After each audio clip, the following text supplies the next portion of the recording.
온 회중이 소리를 높여 부르짖으며 백성이 밤새도록 통곡하였더라. 이스라엘 자손이 다 모세와 아론을 원망하며 온 회중이 그들에게 이르되, 우리가 애굽 땅에서 죽었거나 이 광야에서 죽었으면 좋았을 것을 어찌하여 여호와가 우리를 그 땅으로 인도하여 칼에 쓰러지게 하려 하는가? 우리 처자가 사로잡히리니 애굽으로 돌아가는 것이 낫지 아니하랴. 우리가 한 지휘관을 세우고 애굽으로 돌아가자. 하매 모세와 아론이 이스라엘 자손의 온 회중 앞에서 엎드린지라 그 땅을 정탐한 자 중 눈의 아들 여호수아와 여분네 아들 갈렙이 자기들의 옷을 찢고 이스라엘 자손의 온 회중에게 말하여 이르되, 우리가 두루다니며 정탐한 땅은 심히 아름다운 땅이라. 여호와께서 우리를 기뻐하시면 우리를 그 땅으로 인도하여 들이시고 그 땅을 우리에게 주시리라. 이는 과연 젖과 꿀이 흐르는 땅이니라. 다만 여호와를 거역하지는 말라. 또 그 땅 백성을 두려워하지 말라. 그들은 우리의 먹이라. 그들의 보호자는 그들에게서 떠났고 여호와는 우리와 함께 하시느니라. 그들을 두려워하지 말라. 하나 온 회중이 그들을 돌로 치려 하는데 그때에 여호와의 영광이 회막에서 이스라엘 모든 자손에게 나타나시니라. 이제 내일이면 우리나라 명절인 추석이 시작됩니다. 오고 가는 길 사고 없이 안전하게 다녀오시며 가족들과 함께 좋은 시간 보내시고, 그리고 믿는 사람으로서 이 가족들에게 좋은 모습으로 예수님을 전하는 그런 시기가 되시기를 축복합니다. 오늘 보시는 이 민수기 본문은 이 민수기 전체에서도 중요한 부분을 차지하고 있습니다. 백성들의 원망 그리고 백성들의 이 반역을 통해서 하나님께서 이스라엘 백성 1세대를 가나안 땅에 들여보내지 않으시겠다고 이 선포하시는 순간입니다. 그럼 이 상황이 벌어지기 전에 이제 좀 앞으로 돌아가 보면 이 민수기 1장부터 9장까지 이 시내산 아래에서 이 이스라엘 진영들의 이 행진을 준비합니다. 그리고 10장에서 나팔 소리를 통해서 행진이 시작되었고 이스라엘 백성들이 가나안을 향해 나아가기 시작합니다. 그런데 11장에 이제 그런 뒤에 이제 3일이 지난 뒤에 11장에서 이 이스라엘 백성들의 원망이 시작됩니다. 원망의 내용은 애굽에서 이것저것 먹었는데 지금 여기 광야에서 고기도 못 먹고 있다고 하면서 그런 원망을 하나님께 쏟아내자 하나님께서는 진노하시며 이스라엘 백성들에게 고기를 주어 먹게 하시지만 이 원망하는 자들에게 재앙으로 갚아주십니다. 그 이후에 이제 12장에서는 이제 미리암이 모세가 굿스 여자를 취한 것에 대해서 비방하기 시작합니다. 이제 모세가 백성들의 원망까지 있었지만 이제 가족까지도 나를 원망하는 것입니다. 그러면서 모세의 리더십을 공격하기 시작합니다. 하나님과 대화하는 것이 아니라 대하는 것이 당신만 하는 것뿐 아니라 나도 하고 있으니 나도 하나님과 만날 수 있다라는 이야기를 던지면서 계속해서 이 모세의 리더십을 공격합니다. 그런 뒤에 이제 13장에서는 가나안을 정탐합니다. 원래 하나님께서는 이 가나안 정탐을 계획하지 않으셨습니다. 하나님의 계획은 바로 이스라엘 백성들이 가나안 땅으로 진군해서 들어가는 것을 원하셨습니다. 하지만 백성들이 계속해서 이 광야를 지나오면서 이 의심이 계속해서 자리 잡고 있었고 그 의심이 계속해서 커져가고 있었기 때문에 자기들 눈으로 이 가나안 땅을 먼저 보고 판단하겠다는 이 마음이 들어와서 이 가나안 정탐을 먼저 하겠다고 이렇게 이야기하는 것입니다. 이 상황에서 하나님은 이를 탐탁하게 생각하지 않으셨지만 그래도 이들의 제안을 수용해 주셨습니다. 하나님께서 얼마나 좋은 땅을 이들에게 준비해 주셨는지 이를 눈으로 보고 하나님의 마음을 알기를 원하셨습니다. 하지만 이스라엘 백성들은 그렇지 않았습니다. 좋은 땅인 건 맞지만 지금 그곳에 살고 있는 사람들 그리고 그 성이 너무나도 견고하기 때문에 그 땅을 차지할 수 없을 거라 말하고 이 사람들의 마음을 요동하게 합니다. 그 뒤에 바로 오늘 이 백성들의 원망이 터져나가는 순간이 바로 오늘의 본문입니다. 이 진행 순서를 보면 이스라엘 백성들이 가나안에 들어가서 이제는 가나안 땅에서 잘 살 수 있을 것이다, 편안하게 살 수 있을 것이라는 이런 부푼 꿈으로 이 시내산 밑을 출발했지만 광야를 지나면서 문제가 생기고 이로 인해서 이 모세의 지도력을 의심하기 시작했고 가족까지 동조했으며 이로 인해 백성들은 두 눈으로 직접 가나안을 확인하고자 했고 확인해 봤더니 하나님께서 주신 땅은커녕 우리를 그곳에서 다 죽이시려고 인도하셨다는 생각에까지 미치자 밤새도록 이들은 하나님을 원망하는 것입니다. 그러면서 이들이 하는 말은 충격적입니다. 다시 애굽으로 돌아가자고 합니다. 애굽에서는 나를 노예처럼 부렸을지 모르지만 그래도 나를 죽이진 않았으니 애굽으로 돌아가서 다시 죄의 노예로 살아가는 것이 더 낫다라고 이야기합니다. 우리도 이와 같은 모습이 나올 때가 있습니다. 내가 예수님을 알게 되고 이 예수님의 사랑이 너무나도 크고 하나님의 은혜가 가득하게 나의 마음속에 자리 잡습니다. 나의 상황이 나아지고 하나님께서 나의 길을 인도하시는 것을 느끼면서 이 기쁨이 넘치는 삶을 살아갑니다. 하지만 우리가 이 신앙생활을 하다 보면 계속해서 이렇게 은혜가 넘치는 삶을 살아가지는 않습니다. 상황의 변화에 따라서 나의 연약한 믿음이 계속해서 흔들리고 요동하고 예수님을 믿지만 고난과 역경을 맞이할 때 내 마음속에서는 내가 왜 이런 상황에 처하는지 이해하기 어려울 때도 있습니다. 중요한 건 이런 상황을 맞이할 때 나의 믿음의 수준이 드러난다고 하는 것입니다. 히브리서 11장 1절은 믿음은 바라는 것들의 실상이요 보이지 않는 것들의 증거니, 믿음은 내가 바라는 것들의 이 실제입니다. 그리고 내가 볼 수 없지만 이미 본 것과도 같이 행동하는 것, 이것이 바로 믿음입니다. 즉 하나님에 대한 믿음을 가진 사람들은 하나님과 같은 시선을 공유하게 됩니다. 나의 시선으로 상황을 바라보는 것이 아니라 하나님의 시선으로 이 상황을 바라볼 수가 있게 됩니다. 내 눈이 아니라 하나님께서 보시는 풍경을 함께 볼 수 있게 되는 것, 이것이 바로 믿음입니다. 이 열왕기하 6장에서 이 아람 왕과 이스라엘이 싸우는 장면이 나옵니다. 근데 이 이스라엘 왕이 그 엘리사가 말하는 대로 싸우자 이 아람이 어디로 치고 들어오는지를 엘리사가 다 알려줍니다.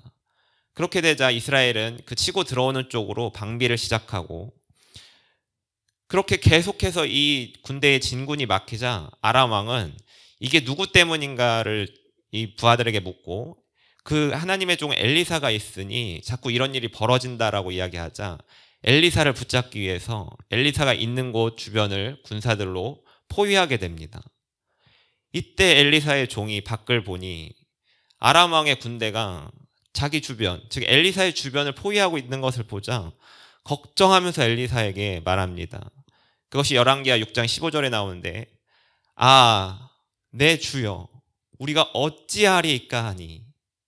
이때 엘리사가 그 종에게 걱정하지 말라고 하면서 그 종에게 기도해 줍니다. 기도하여 이르되 여호와여 원하건대 그의 눈을 열어서 보게 하옵소서 하니, 여호와께서 그 청년의 눈을 여심해 그가 보니 불말과 불병거가 산에 가득하여 엘리사를 둘렀더라. 이 엘리사를 수많은 군대가 에워쌌지만 걱정하지 않고 잠잠히 있을 수 있는 이유는 엘리사는 종과 다르게 자기를 지키고 있는 이 하나님의 불말과 불병거를 보고 있었기 때문입니다. 즉 엘리사의 이 믿음은 하나님께서 자기를 어떻게 지키고 계셨는지, 그리고 이 일을 함께 보고 있었기 때문에 흔들림 없이 하나님의 일을 계속해서 진행할 수 있었습니다. 이 우리 또한 하나님의 시선으로 바라볼 때 하나님께서 나를 위해 준비해 주신 엄청난 것들을 우리가 눈으로 볼 수 있게 됩니다.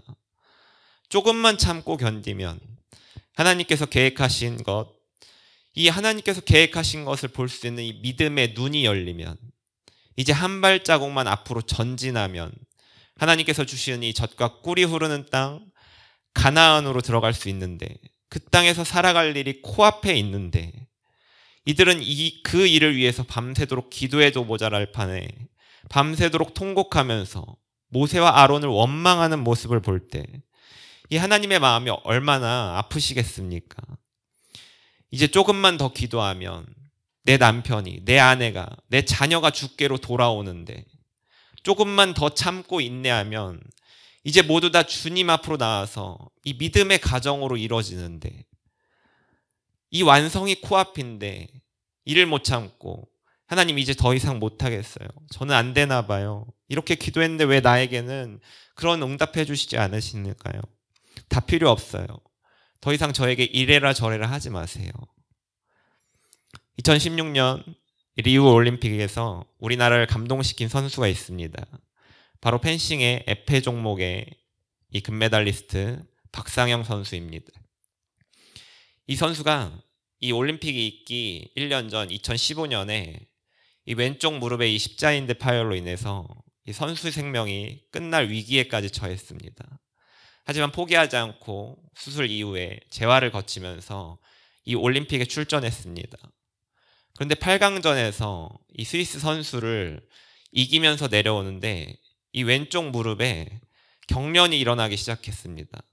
그 이후에 4강전에서는 이 통증을 참고 뛰었지만 내려올 때 통증이 극심해져서 이 극심한 통증이 계속 몰려왔습니다. 하지만 그는 포기하지 않고 결승전에서는 이 통증을 참고 임하게 됩니다. 하지만 이 무릎 상태가 좋지 않아져서 계속해서 끌려다니는 경기를 했고, 이제 14대 10으로 단 한 점만 내주면 지는 상황에서 이 5점을 연속으로 따야 하는, 연속으로 따내야 이기는 아주 불리한 상황에 처하게 됩니다. 이 에페는 동시에 타격해도 점수가 올라가는 상황이기 때문에 다른 종목보다 더 불리한 상황입니다. 하지만 이때 박상영 선수가 계속해서 한마디를 되뇌입니다. 할 수 있다. 할 수 있다.